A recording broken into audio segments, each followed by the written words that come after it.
sommes bel et bien dans la ville de Tcham pour le premier numéro de votre émission baptisée Au cœur de la balle orange. C'est cette émission-là qui désormais vous donnera avec toute l'actualité, toutes les informations sur le basketball local et même à l'international. Nous avons choisi de venir dans cette ville parce que il y a ce monsieur-là qui a déjà beaucoup fait pour le basketball camerounais. Ce monsieur qui ne cesse d'apporter ses connaissances et son expertise aux jeunes amoureux de la balle orange et même ceux qui évoluent déjà en championnat senior du Cameroun et même d'autres qui sont aujourd'hui sur le plan continental et ici également sur le plan international. Alors nous sommes arrivés très tôt ce matin dans cette ville pour avoir un entretien comme ça avec celui-là qui a été plusieurs fois champion du Cameroun en tant que joueur et également double champion du Cameroun en tant qu'entraîneur. Il a pris les rênes de cette institution il y a de cela plusieurs années déjà et nous sommes venus ici à l'université de Tcham parce que c'est ici qu'il tient les commandes de l'équipe masculine et de l'équipe féminine de basketball de cette université.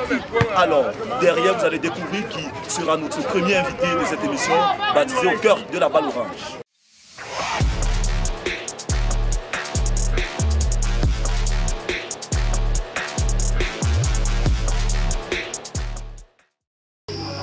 Alors, nous sommes avec notre premier invité, le coach Auguste Siedjou. Alors, bonjour coach. Merci, bonjour monsieur. On se retrouve. Oui, tout à fait.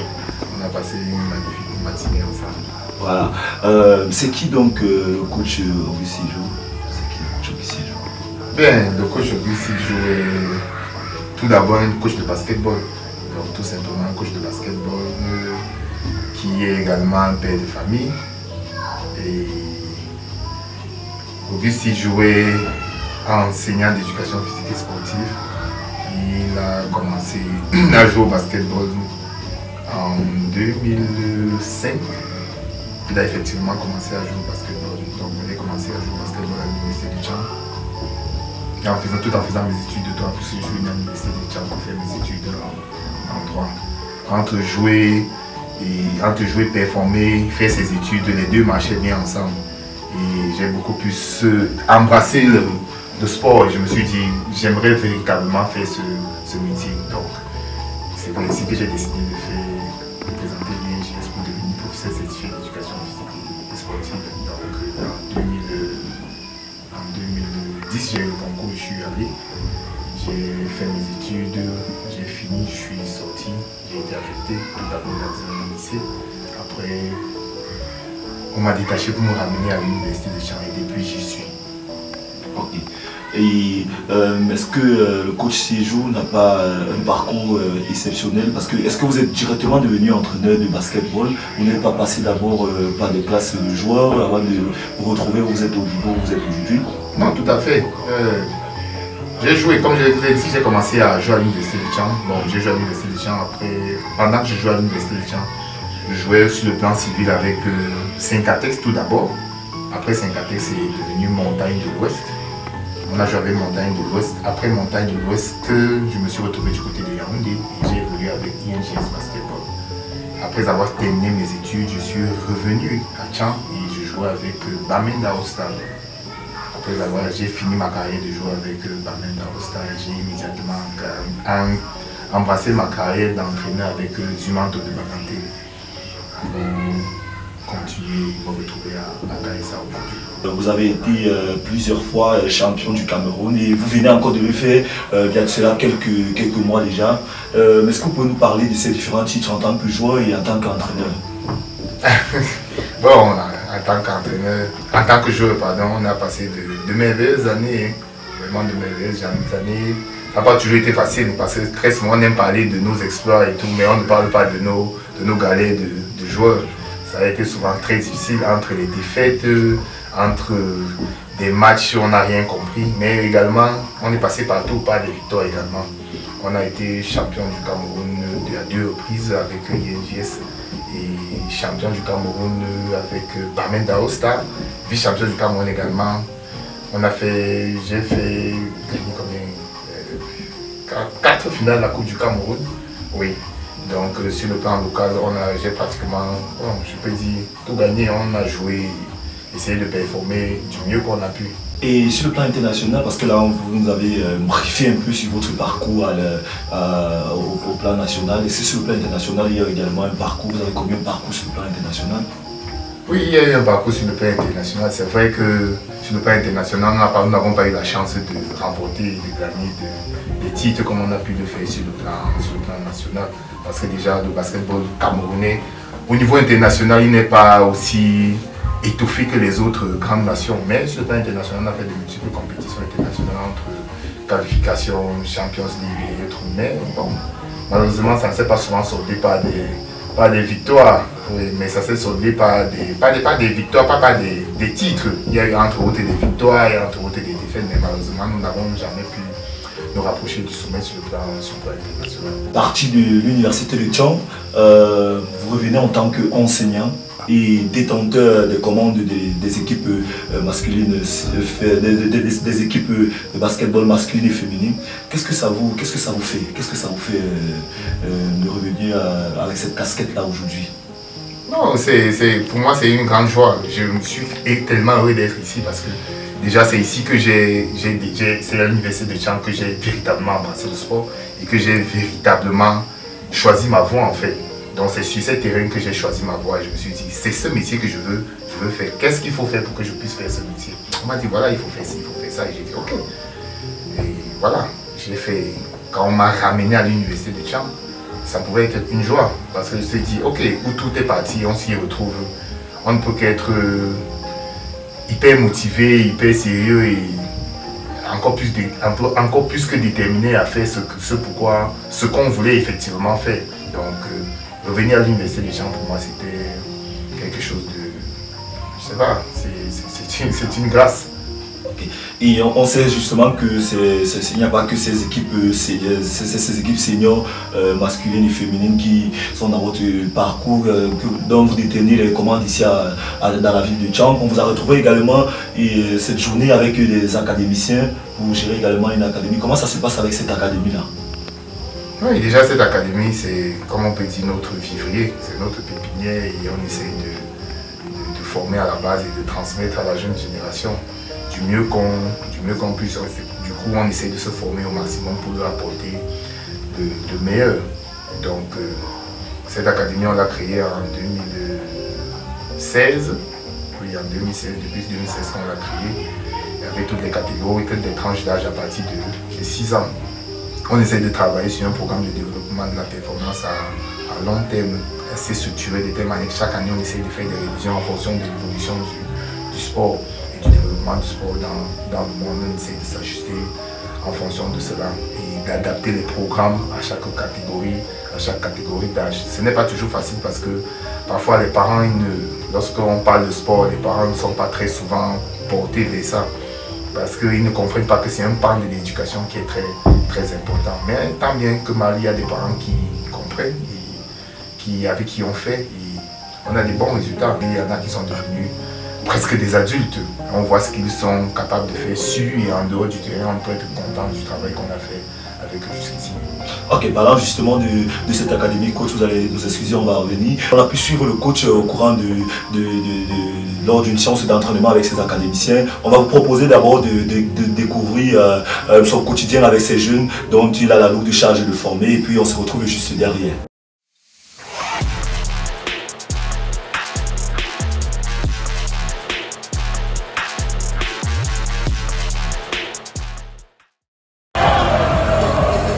Meneur des hommes de la Kadisport Academy Basketball de Douala, Auguste Siedjou et ses protégés ont connu une saison exceptionnelle, ce qui leur a permis de terminer à la première place et de remporter le championnat 2023-2024, premier trophée de l'histoire du club. Actuellement, professeur d'éducation physique et sportive formé à l'Institut national de la jeunesse et des sports de Yaoundé, et ancien basketteur professionnel pendant plusieurs années, le coach Arenas n'a pas perdu une minute pour sa reconversion.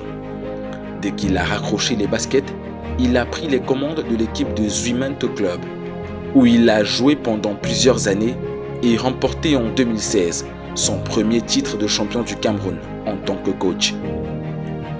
Après plusieurs saisons avec le club du département du D, il part pour l'Allemagne afin de mieux s'outiller dans le management des sports, option basketball, de l'université de Leipzig, puis au Botswana.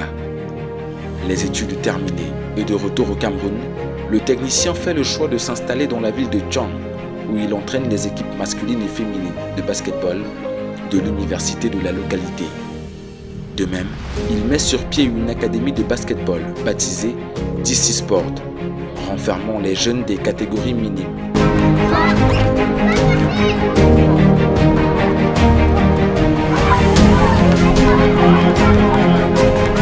Cadets, juniors et seniors. Coach Arenas consacre la majeure partie de son temps libre à ce centre de formation qui ne cesse de produire de gros talents et de faire la fierté des parents. Depuis 2014, Auguste Siedjou a fait du chemin et à force de travail intense et de sérieux, se construit une belle carrière déjà marquée par un palmarès intéressant. Désormais dans la quarantaine, soucieux du détail, l'entraîneur camerounais ne laisse rien au hasard. Et c'est là l'une des clés de son succès.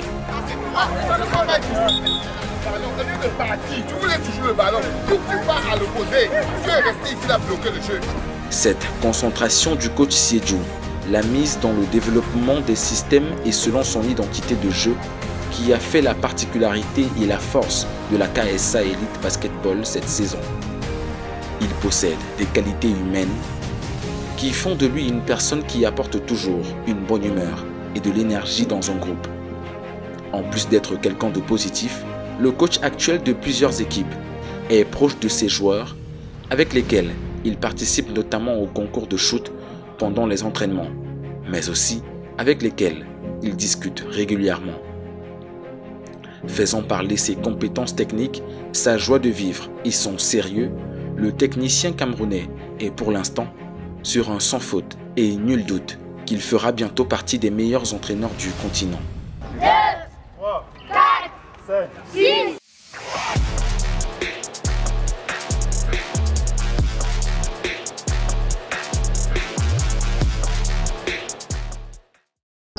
Voilà des images quand même qui donnent de quoi être satisfait. Après ces images, qu'est-ce que vous pensez de vous en tant que technicien?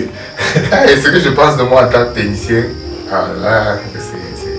bon, ce que je pense de moi, je pense que j'aime apprendre, ça c'est une première des choses. J'aime apprendre et j'aime découvrir de nouvelles choses, faire des expériences en toutes choses et embrasser tout ce qui peut s'offrir à moi. Je pense que c'est tout ce que je peux dire en ce qui concerne le fait que vous me posez la question qu'est-ce que je pense de moi. J'aime ça.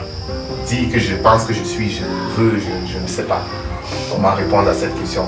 Mais comme je vous l'ai dit, j'aime apprendre et j'aime faire de nouvelles expériences. Et tout ce qui est nouveau pour moi, tout challenge, j'aime l'embrasser.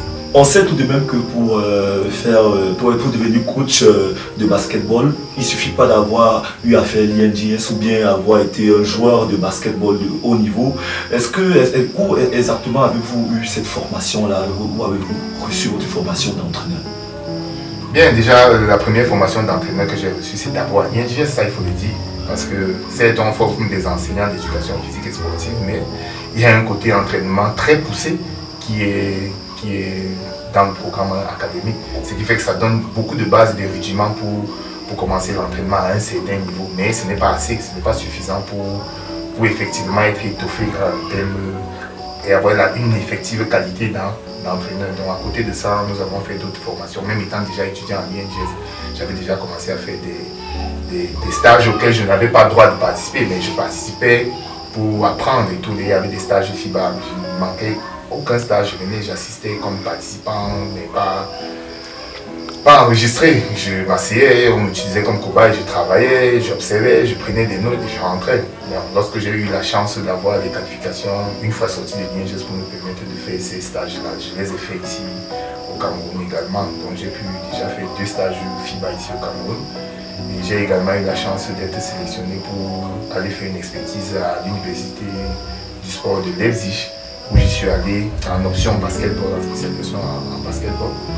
j'y suis allé, j'ai fait ma formation et je suis rentré. J'ai décidé de rentrer au Cameroun pour continuer à exercer. Une fois revenu, j'ai continué d'autres formations. J'ai encore eu une opportunité toujours à Leipzig de travailler et je l'ai encore fait.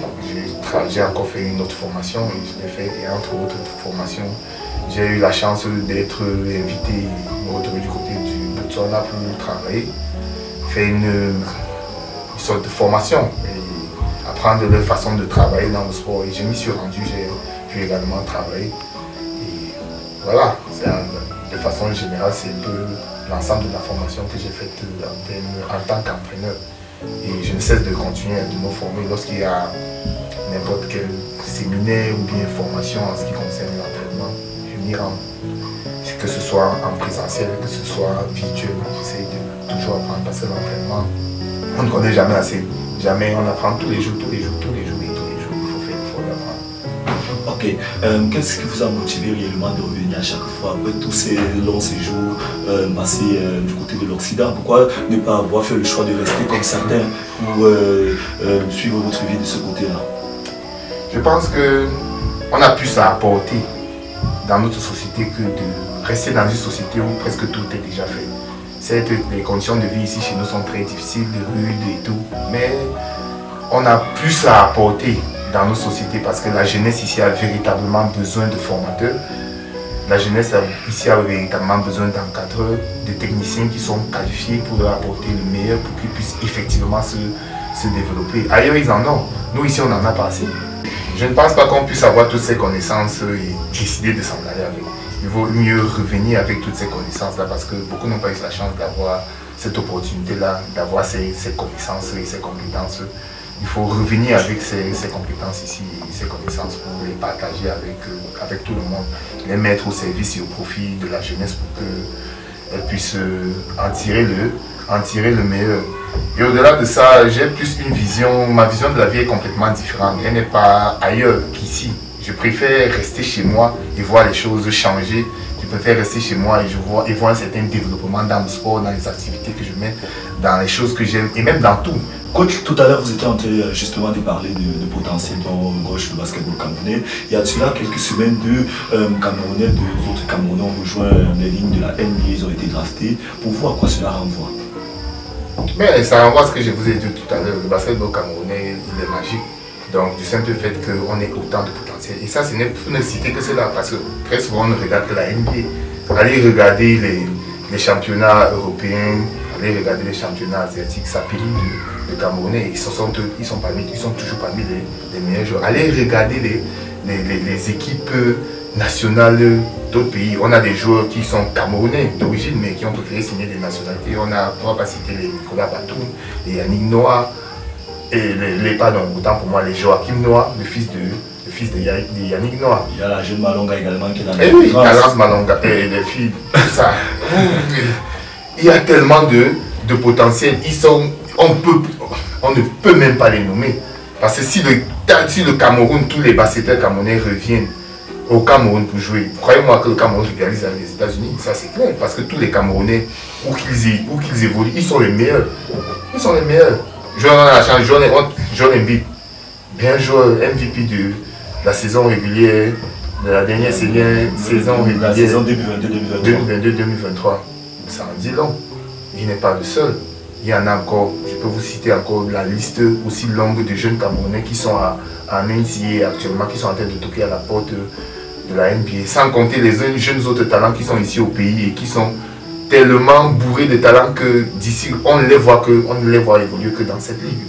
Donc c'est trop de talent et au-delà du talent, c'est la qualité de la formation. Ça, il faut remettre tout cet honneur à ces encadreurs. Alors coach, pour vous, que faut-il pour que ces joueurs puissent revenir représenter les couleurs du Cameroun?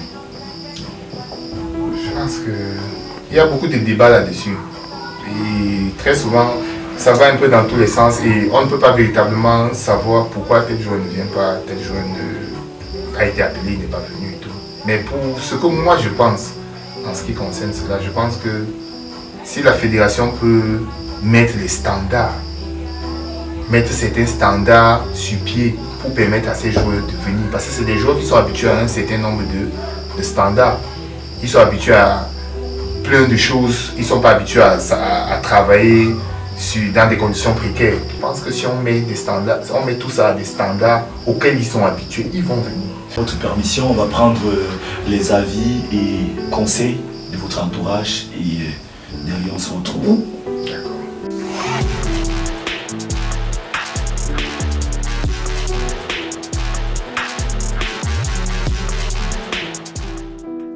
Je connais le coach Arenas depuis 2011.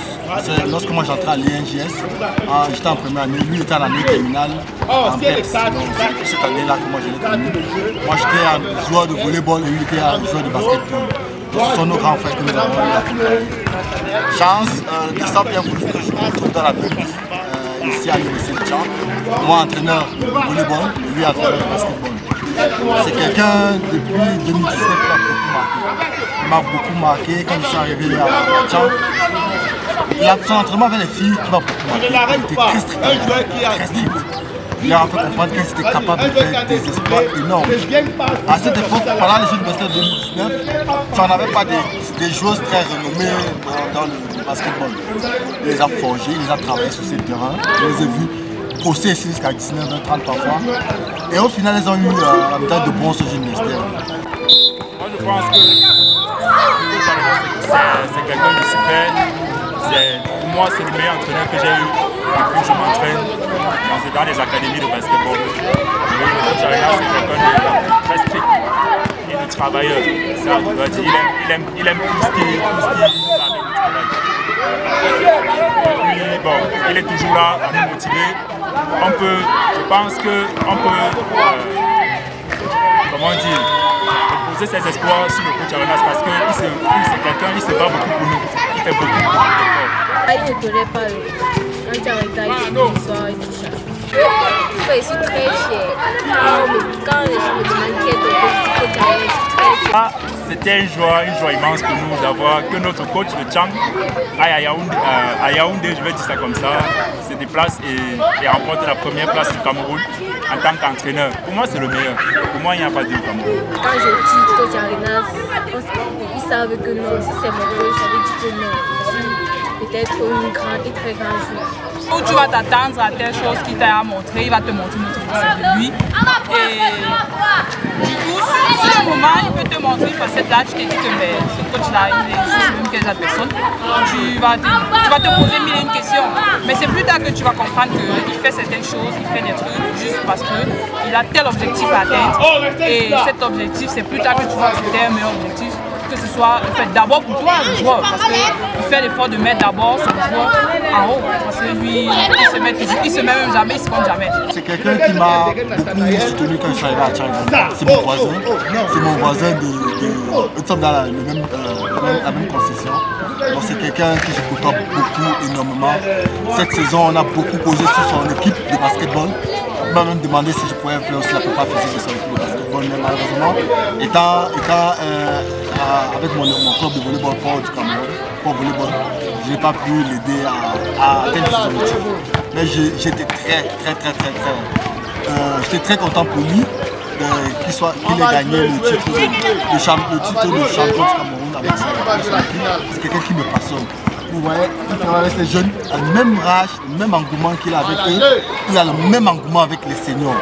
Je lui demandais encore récemment, est-ce que tu vas compter travailler comme ça avec les professionnels qui vont venir t'aider par rapport à la balle. Donc il a fait comprendre qu'il va encore revoir, il va encore devoir se réinventer sa façon de manager. Je dirais au coach de rester l'homme qu'il est, parce qu'avant d'être entraîneur, c'est un monsieur à respecter. Ouais. Il reste l'homme qu'il est et le coach formidable qu'il est. Il continue toujours de pousser les enfants, de nous pousser en tout cas, beaucoup de nos efforts afin que nous puissions atteindre nos objectifs. Si j'ai un petit conseil à lui donner, c'est de ne pas changer, parce que sa méthode fonctionne.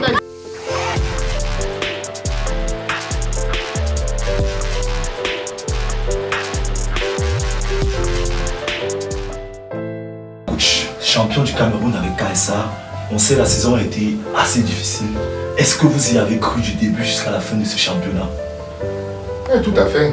Je ne pense pas qu'il y ait quelqu'un qui croit plus qu'un coach. Les coachs sont des personnes qui sont d'abord hyper confiants dans ce qu'ils font, quelles que soient les difficultés, parce que c'est ce qu'on transmet d'abord. Si tu ne peux pas transmettre ça à un joueur, comment tu voudrais qu'il gagne en confiance? Tu dois d'abord transmettre par toi, mais le joueur doit pouvoir lire en toi cette confiance-là et savoir que peu importe l'adversité, la difficulté, on va le faire. Donc, dès le départ, j'y ai cru et peu importe dans ce dans quoi je m'engage, j'y crois toujours. On a vu une finale âprement disputée, qui s'est disputée jusqu'aux dernières secondes. Est-ce que, avec l'avance que votre adversaire a eu sur vous lors de cette finale-là, vous étiez toujours en confiance? Parce qu'à moins de 2 minutes de la fin du match, on était encore à plus de 28, à plus de 20 points d'écart. FAP se voyait champion. Est-ce que vous, en ce moment-là, vous vous avez dit c'est fini? Et qu'est-ce qui s'est réellement passé pour que vous puissiez remonter, vous puissiez assez remonter et puis arracher le titre de justesse à FAP? Une des premières choses que je dis aux joueurs, c'est que je pose, l'une des premières questions que je pose aux joueurs quand vous commencez n'importe quelle saison, c'est quand est-ce qu'on gagne un match? C'est au coup des sifflets final. Donc, on essaie de leur faire comprendre que c'est quand l'arbitre a sifflé que le match finit. Oui. C'est dans ce match-ci, on était très mal embarqué, à moins 4 minutes de la fin du match. On était tellement mal embarqué. Si on n'y avait pas cru, on aurait juste dit aux joueurs que bon, allez, faites de votre mieux. Et voilà. Mais on a passé le temps à travailler, réfléchir sur les stratégies. Qu'est-ce qu'il faut faire pour revenir au score? On a essayé de les mettre sur pied, encore essayer. Et on a fini par trouver la bonne formule. Et ça a marché. Et on a continué à pousser malgré le temps qui nous faisait défaut. On a juste poussé. Les joueurs ont cru, tout le monde y a cru, on a travaillé pour ça. Et on s'était déjà préparé, on savait que ça devait être dur, qu'on devait mener, mais qu'on allait revenir au score. Et qu'on devait utiliser ces moyens-là pour revenir au score. Et on est revenu au score. C'est parce qu'on y a cru. Et le résultat, il est là. Et actuellement, champion du Cameroun, quels sont les futurs projets du coach Auguste? Quels sont les futurs projets avec KSA? Oh, vous savez, un coach ne se projette pas de cette façon avec un club. Un coach se projette en tant que coach. Oui. Je pense que le projet de KSA, il est un très bon projet. Du moment où j'y suis, je vais apporter tout ce que j'ai comme savoir, comme connaissance, comme compétence, comme énergie pour le faire marcher. Et on va juste continuer à travailler. Nous sommes toujours en train de travailler sur la suite de la compétition parce qu'on va rentrer dans la phase de préparation du road to ball. Donc on va se mettre à travailler par rapport à cela, essayer de décrocher cette qualification pour la balle et continuer à aller de l'avant. On a vu plusieurs joueurs du KSA s'aventurer d'autres clubs africains, à l'instar je peux l'appeler ainsi, celui qui faisait le jeu du KSA, Etienne Tameton, qui aujourd'hui évolue du côté du Burundi. Est-ce qu'ils ne vont pas manquer à cette équipe? Non, actuellement, la chance qu'on a, c'est que actuellement nous sommes en trêve. Ici, chez nous, au Cameroun, nous sommes en trêve et au Burundi, ils sont en train de jouer les playoffs. Et ça dure 3 mois. Ils sont déjà pratiquement 1 mois. Ils ont encore 2 mois. C'est tant mieux pour eux, c'est tant mieux pour les joueurs parce que ça leur fait ça fait en sorte qu'ils ont plus d'expérience, plus de jeux et plus d'opportunités. Lorsqu'ils vont revenir, ils seront d'autres joueurs qui auront un autre niveau et ce sera encore bénéfique pour nous qui les attendons ici là pour la suite. Dans la carrière de coach, je sais aujourd'hui on peut compter parmi tous ceux qui évoluent du côté de l'Occident, des joueurs qui ont été formés par le coach Auguste Selou. Est-ce qu'il y a des joueurs qui évoluent aujourd'hui aux États-Unis, en France, en Italie, en fait partout en Occident et en Amérique? Est-ce que vous avez des joueurs qui se décident? Est-ce qu'il y a des joueurs qui sont passés entre vos mains qui sont de ce côté-là aujourd'hui? Oui, il y en a quelques-uns. Bon, déjà, il faut comprendre que je suis un jeune coach. Donc, le temps de former ces jeunes, c'est maintenant qu'ils sont en train d'éclore. Ils sont en train d'éclore, mais on a la chance déjà d'en avoir quelques-uns qu'on a formés ici qui ont fait qui sont à un très bon niveau. On a la petite Michelle Sokujo, par exemple, qui joue au Kenya actuellement. C'est un de nos plus produits ici, c'est avec qui on a travaillé, c'est nous qui leur avons enseigné à jouer au basket et tout. Donc c'est notre plus produit dont on est très content, vraiment. Et Nous remercions par là tous les autres coachs qui ont pris sur eux de continuer sa formation et nous lui souhaitons bon vent. Nous avons également Vianney Salachum qui joue en NCAA Division 1 cette saison avec l'Université internationale de Floride. Oui. Donc on ne peut que lui souhaiter bon vent vraiment et que remercier tous les autres coachs qui ont participé à son développement pour qu'il se retrouve au niveau où il est actuellement, tout en lui souhaitant véritablement le meilleur, de pouvoir toquer à la porte de la NBA. On a entre autres d'autres joueurs qui sont en France. On va citer Brice Tchatchouan qui a eu une opportunité, il se retrouve du côté de la France, il joue en national. Bon, on a également quelques jeunes joueurs qui sont, on a Boris Jojo qui est du côté de la Russie. Bon, pour ne citer que cela, on a quelques joueurs un peu éparpillés à gauche et à droite comme ça qui se battent. Mais on continue de former la jeune génération et on continue d'apprendre. Il n'y a pas un rêve caché derrière. Est-ce que si aujourd'hui on vous dit est-ce que vous ne rêvez pas de devenir coach d'une sélection nationale du Cameroun? Non, très honnêtement, le rêve de coach n'est pas... c'est une question qui revient très souvent parce que je pense que c'est se fixer une limite en fait. Oui. Oui. Lorsque je me dis je veux être ceci, demain ça arrive, et bon là c'est ok, c'est fini. Tu as atteint ton objectif et c'est fini. Tu vas te dire bon je suis arrivé et tu ne vas pas voir au-delà. Je ne pense pas que ce soit le cas pour moi. Peu importe. Ce qui compte pour moi c'est vivre le maximum d'expérience et les équipes dont j'ai la charge leur donner le maximum et le meilleur. Et avec ces équipes, aller d'une étape à une autre, les pousser. Moi-même, ça va me pousser en tant qu'entraîneur. Eux également, ça va les pousser en tant que joueur. Ils vont continuer à apprendre, ils vont continuer à se développer. L'objectif n'est pas de non, je veux être champion du Cameroun, je veux être champion d'Afrique, je veux être champion du monde, je veux être... Non. Ça, tout ça, lorsque tu te pousses en tant qu'entraîneur, forcément tu le seras de façon inconsciente. Tu vas être champion du Cameroun, tu vas être champion d'Afrique, tu vas être champion du monde, juste de façon inconsciente. Et ce ne sera pas assez parce que tu vas continuer encore à en vouloir. Et ça va te permettre, toi, en tant qu'entraîneur, de te développer davantage pour mieux apporter aux joueurs qui ont besoin de ces connaissances de coaching. Coach, c'est ces propos que nous allons prendre congé de vous. Merci infiniment d'avoir répondu favorablement à notre invitation. C'est moi qui vous remercie, monsieur Godfrey. Eh bien, vous l'avez écouté, c'est la fin de votre première édition de cette émission Au cœur de la balle orange. À nous revoir très prochainement pour une autre édition. D'ici à là, portez-vous bien.